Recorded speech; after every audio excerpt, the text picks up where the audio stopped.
Hey everyone, I'm Nito King and welcome back for the finale of Goblins 2. Last time, we brought the prince home, but he was possessed by a demon, and when we exorcised it, it kidnapped him and disappeared into that pipe on the left. I don't even know where the heck he went, but perhaps our wizard friend can help us. So, now the kid has disappeared without a trace. Just follow him, Superman. He's in the land of gloom and doom now. The land of gloom and doom? Well, I guess it's not exactly Deathland, but we're gonna need more to go on than that. Now, noble magician, what can we do? I have here some magic water. If you heat it, it will open every door. Alright, so we need magic door opening water. Unfortunately, there isn't any here in the lab. None of these bottles are anything significant. And we've just got the empty mug.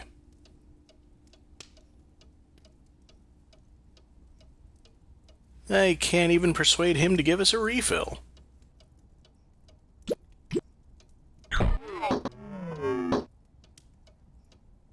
Alright, well that was a thing. Wasn't door opening water though. So we're gonna have to take the only thing that is actually available here. There's a pencil up in the corner.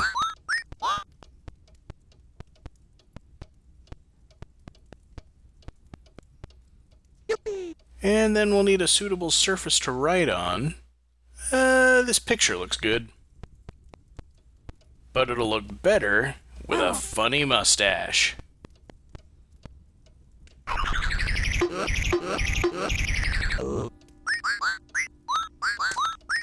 Well, I've been playing enough Breath of the Wild recently to know that when somebody throws a boomerang at you, you need to grab it.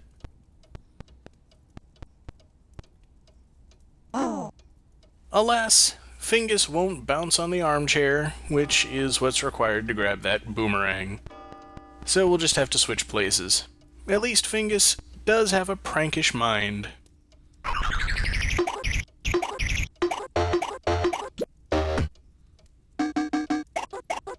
And now he can't stop us from drawing on his portrait. But we're not going to do that. We have everything that we need to grab that toothpick now. And yeah, this is building up to something. There's just not really enough comprehensive clues to do anything but go through all the motions.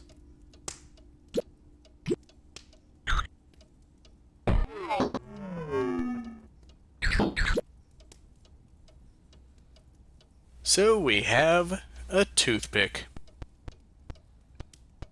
Otherwise known as the first weapon you get in Breath of the Wild. And there aren't really a whole lot of teeth in here to pick. There's just that skull in the middle.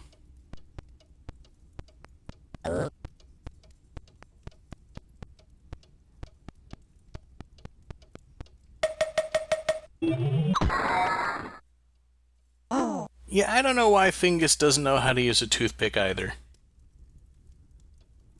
Winkle can figure it out, though.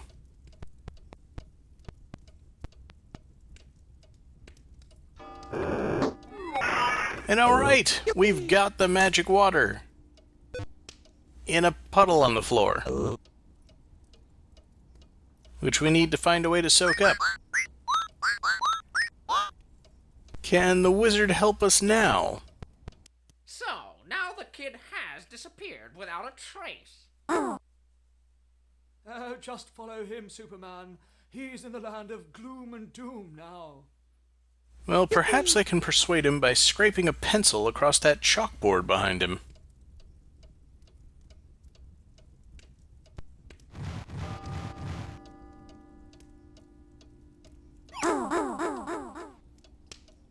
No, but he does erase it with a sponge, which would be very useful to us if we can figure out how to get it from him.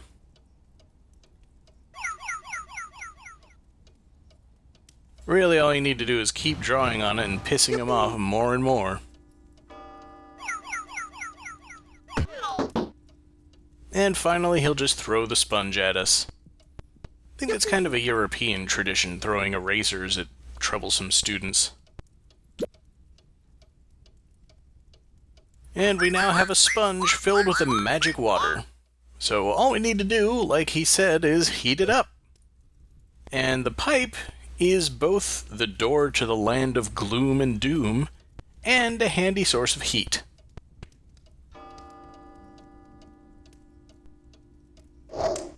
So we blow on the embers a bit.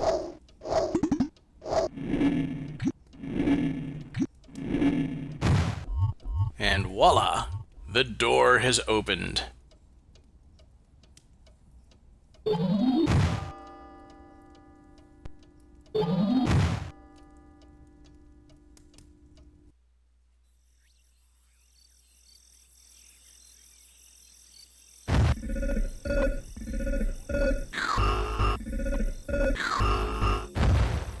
And here we are, the land of gloom and doom. And Ammoniac holding our prince hostage once again. Let's see whether we can rescue him.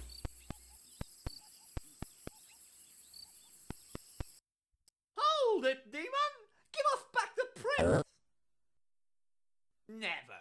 It's your fault I'm in here in the kingdom of gloom and doom. Well, that clearly didn't work.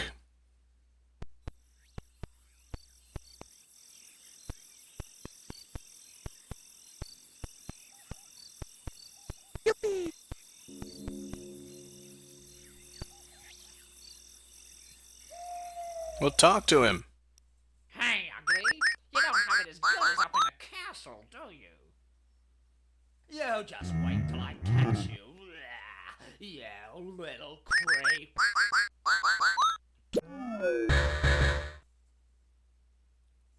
Alright, so neither character can do anything to the demon. It's honestly really hard to get started here because the thing that's at the center of all the puzzles is this spot, which doesn't stand out unless you actually highlight it. When you jump from there, it launches an eyeball, which lands on top of that hole on the left side. But for now, it's the upward movement of the eyeball that's important. We need Fingus to stand on it, while Winkle jumps off that spot up above. Wait, Fingus, you're not standing in the right spot. I need to pay more attention to what I'm doing. Let's try this again.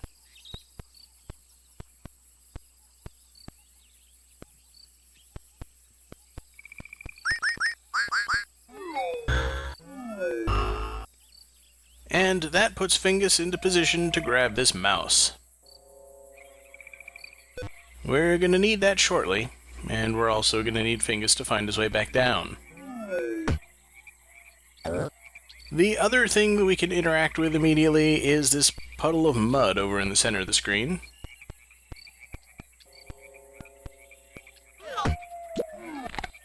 With a hungry crocodile living in it. Although, fortunately, he doesn't like the taste of our characters. Now, the thing we can do here is lure the crocodile out by dangling the mouse over it. But it doesn't really stay up for very long, so we've got to be quick.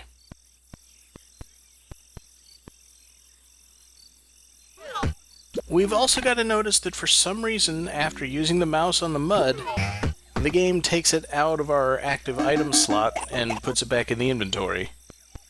So every time I've got to go back to the inventory and select the mouse again. We stand on the crocodile's head, and Ammoniac puts his hand out. So quickly, we can drop a tooth on him. And that saves the prince. But that darn kidnapping demon comes right back. So there's one more step to this puzzle.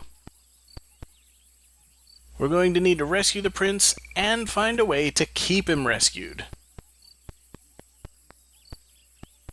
Fortunately, it should be pretty obvious by now what that is.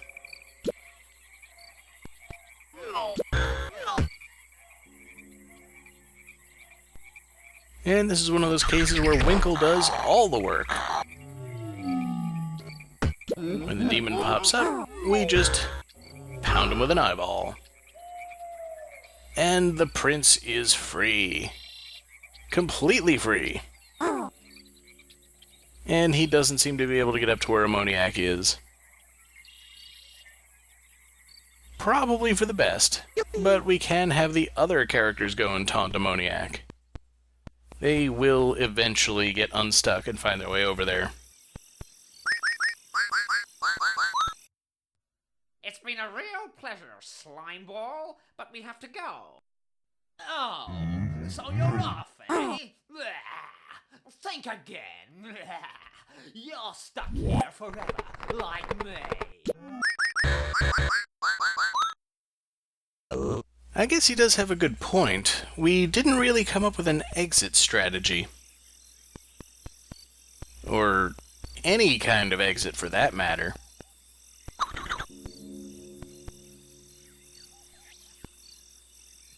now! We've rescued the prince! See you later! We have to hurry! You think you can escape from here?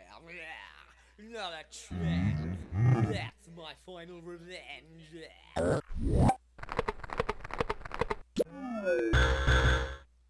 So his final revenge isn't twisting us into a pretzel? Anyway, if there's no exit, we're gonna have to make one. And we've got a pencil, as well as a surface to write on.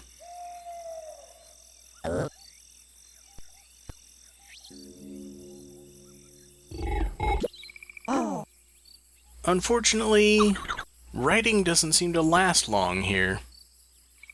I don't really know why. The game doesn't quite explain what's going on here.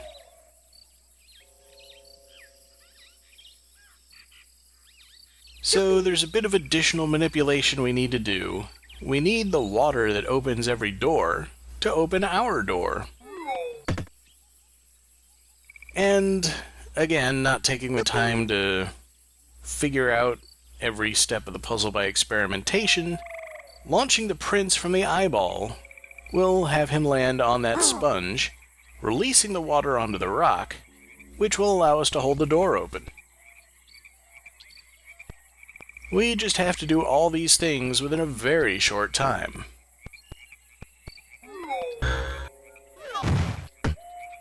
So we draw the door, and Winkle is the only person unoccupied enough to open it. And that's it. We've escaped the kingdom of gloom and doom and completed the game. It didn't make a whole lot of sense to me either. I don't even know what's going on here.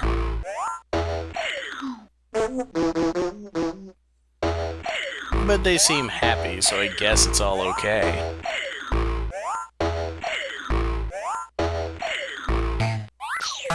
And I'll see you all next time for Goblins 3.